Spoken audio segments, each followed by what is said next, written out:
I sometimes teeter-totter, because I think what kind of even brought me across this material in general was just being really open-minded. So anytime I'm exposed to some different theories and information, I try to never discount anything entirely, and I also recognize that you know, I only know a little, so therefore you know, I don't take a hard stance on anything in particular, but I definitely believe that there was demolition involved, and how it got there, who allowed it to get there.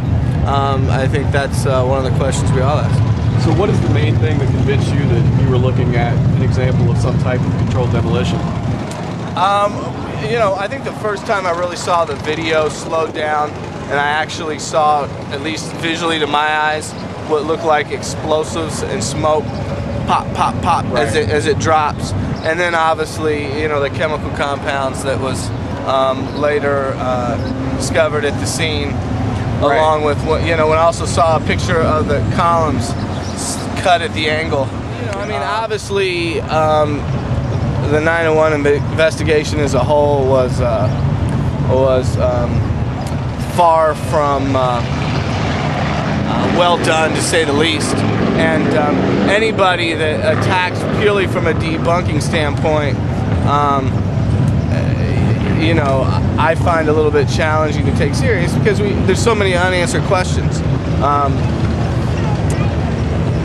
You know, there's just so many things that go into it, and the fact that, you know, materials instantly shipped over,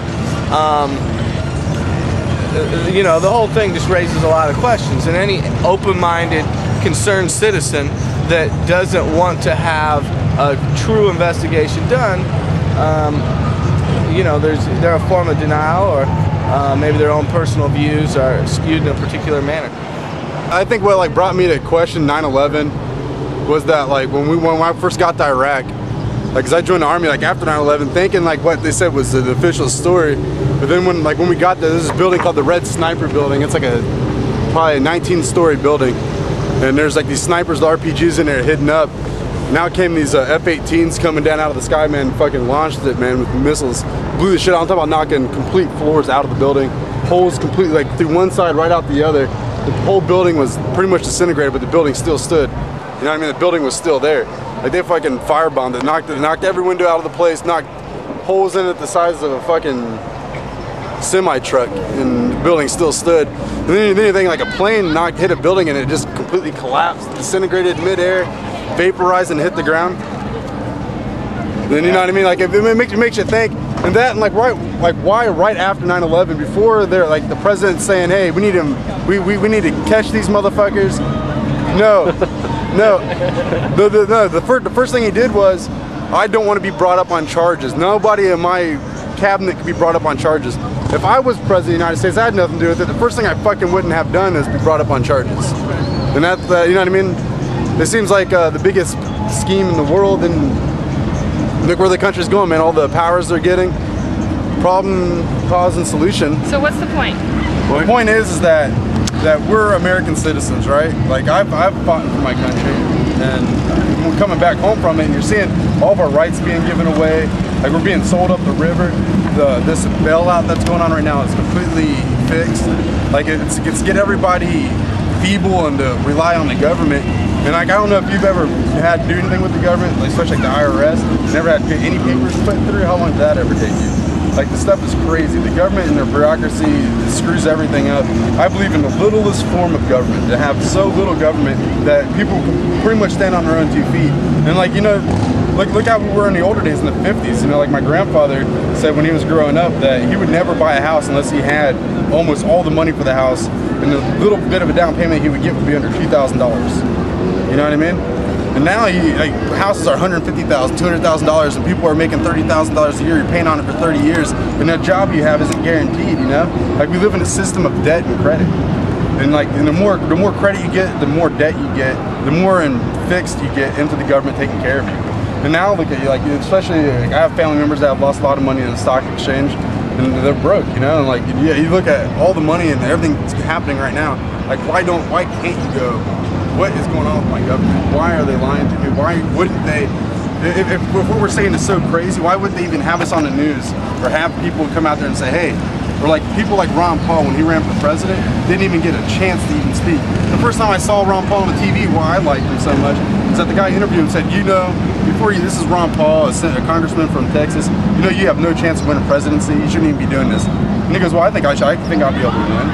You know what I mean? And he had a lot of votes. He had a lot of big, strong grassroots campaign. And then you have people like, you know, it has to be a Democratic person this year. It has to be Democratic. Instead of going and think, what is right? I'm neither Democratic or Republican. I go for the best vote, and when presidents vote this year. So you're an independent? I'm not. Well, I guess if there's an independent party, I don't vote for it. I don't vote for it. You know what I mean? If Ralph Nader voted, I voted for Bob Barr this year.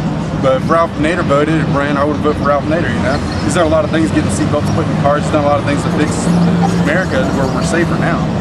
And just like, the people that are really in it to win it for us, don't have the word in edgewise. They don't ever get the chance to get there.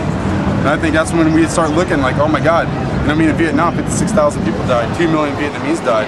In Iraq, you know, we got 4,000 soldiers dead, 20-some thousand soldiers coming out with legs. There's over 1 million dead Iraqis over there. Vietnam was based on the Gulf of Tonkin incident, which is admitted to be a false incident now. Yeah. That we were fired on in the Tonkin Gulf. Their ships fired on us, and it was a staged incident. And that's a definite reason to question 9/11. Look at the Kennedy assassination. With the collapses of the towers, like we were talking about Building 7, there's this group here, AE 9/11 Truth. I don't have any more of the cards left, but there's over 600 architects and engineers that are questioning the collapses of all 3 of those buildings. There's demolition experts, there's explosives experts, there's structural engineers. They have over 30 structural engineers, 3 high-rise architects, and then just a bunch of other different architects and engineers. And they never did forensic tests. Like the National Institute of Standards and Technology, they never did forensic tests to test for explosives. And you've got independent researchers, like there's a physicist by the name of Stephen Jones. He found the chemical signature for thermate, which is like an advanced form of thermite. It's an incendiary, it can cut through steel, it burns at 4,500 degrees. And they even believe that there could be explosive variations of thermite called nanothermite. They can actually be just as explosive as like C4 and RDX, but they don't have like all the flashes and the distinct sounds of a regular explosion. So that's one thing. But then the other thing is the family members. The family members had 400 questions that they posed for the commission, and only 150 were answered. So they have 250 questions which they never got any answers to, and a lot of them are not happy about it. They want a new investigation. So there's Bill Doyle. He runs a network, like an email communication network for 9/11 families, and it's 7,000 strong, and he estimated out of that 7,000 that half of them believe it was an inside job. So that just shows you there's a lot of family members that are questioning the whole thing about 9/11. So. What of a broken man? What not a broken man?